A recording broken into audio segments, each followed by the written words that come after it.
जनतंत्र 24 news network में आपका स्वागत है। खबर खास उत्तराखंड के लालकुआं से डीएम नैनीताल ने लालकुआं गौशाला केंद्र का निरीक्षण कर अधिकारियों से क्यों हुई नाराज, क्या दिया निर्देश। लालकुआं के हल्दूचौर स्थित गंगापुर कबडवाल गौशाला केंद्र का निरीक्षण करने पहुंची जिलाधिकारी नैनीताल ने गौवंश के रख रखाव से लेकर उनके खाने तक की पूरी व्यवस्थाओं का जायजा लिया। डीएम नैनीताल ने वहां चल रहे निर्माण कार्य के विषय में भी अधिकारियों से जानकारी ली। वहीं मौजूद सक्षम अधिकारियों को गौवंश के लिए पानी की सही व्यवस्था न होने पर नाराजगी जाहिर करते हुए जल्द व्यवस्थाएं दुरुस्त करने के निर्देश भी दिए। जिलाधिकारी ने कहा कि गौरक्षा केंद्र हल्दूचौड़ में फेस 1 बनकर तैयार हो चुका है, कुछ काम बाकी है जिनमें पानी का बोरिंग, चौकीदार व सेवकों की रहने की व्यवस्था इत्यादि कार्य भी जल्द करा दिए जाएंगे। विभाग को पैसा नगर निगम द्वारा दिया जा चुका है।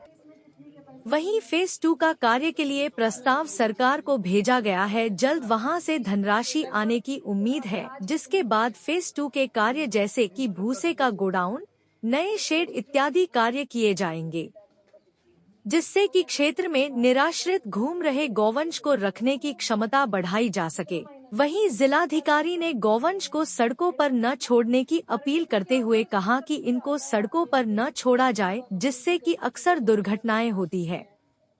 विभिन्न संस्थाएं क्षेत्र में कार्य कर रही है, लोगों को उनसे समर्पक करके अपने गौवंश को वहां ले जाना चाहिए। वहीं राजपुरा में भी ट्रांजिट गौशाला बनाई गई है, उनसे समर्पक करना चाहिए। वहीं जिलाधिकारी ने कहा कि शासन द्वारा कई बार वित्तीय व्यवस्था में देर लग जाती है, परंतु अब शासन द्वारा नई व्यवस्था बना दी गई है, जिसमें जिलाधिकारी के माध्यम से ही व्यवस्थाओं को पूरा किया जाएगा। गौशाला के सेवकों को पुरानी पेंडिंग पड़ी धनराशि दी जा चुकी है। आगे की व्यवस्था के लिए पशुपालन विभाग को कह दिया गया है कि समय पर किस्त दी जाए ताकि यहां अव्यवस्था न फैले।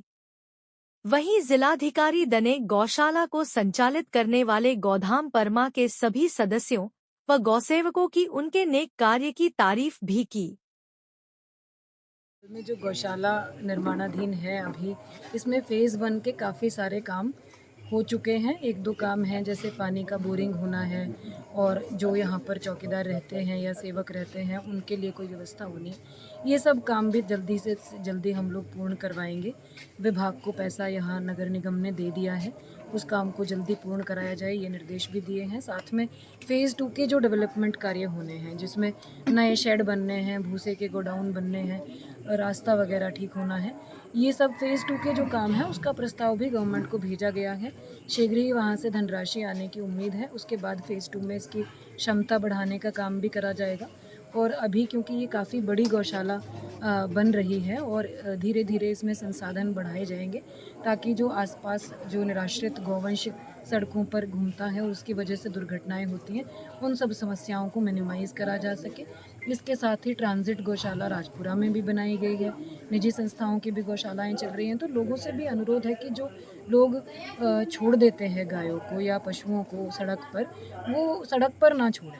विभिन्न संस्थाएं इस क्षेत्र में काम कर रही हैं और अब तो सरकारी सिस्टम भी क्रिएट हो गए हैं, तो लोग संपर्क करें संबंधित गौशालाओं में और अपनी जिम्मेदारी भी निभाएं, क्योंकि उससे काफ़ी दुर्घटनाओं का खतरा बना रहता है और काफ़ी लोगों की डेथ हुई है। तो उसमें हर किसी को अपनी जिम्मेदारी समझकर आगे आना होगा। अभी गौशालाओं में हल्दूचौड़ में तो पहले से व्यवस्था थी, यहाँ भी एक व्यवस्था कर दी गई है। जो लोग अपना जन्मदिन मनाना चाहते हैं या कोई विशेष आयोजन पर कोई दान वगैरह देना चाहते हैं, उनके लिए भी व्यवस्था कर दी गई है। लोग आकर अपना कंट्रीब्यूशन गौ सेवा में कर सकते हैं और संबंधित संस्था से संपर्क कर लें या नगर निगम से संपर्क कर लें, उनको प्रॉपर फैसिलिटेट करा जाएगा। उनको सहयोग के लिए जो है हम लोग आमंत्रित भी करते हैं विभिन्न संस्थाओं को, विभिन्न व्यक्तियों को, और पूरा प्रयास सरकार का यही है विभिन्न योजनाओं के माध्यम से जल्दी हम ज़्यादा से ज़्यादा क्षमता को क्रिएट करें। बीच बीच में कुछ इश्यूज़ आते हैं, जैसे पिछली बार गवर्नमेंट की तरफ से पहली बार एक सिस्टम बनाया गया था कि शासन से देर लगती है तो जिलाधिकारी के स्तर पर ही व्यवस्था बना दी जाए कि वहाँ से ही पैसा डायरेक्टली वेरिफिकेशन होकर जारी हो जाए। तो पिछली जो किश्तें हैं वो तो जारी कर दिया गया है।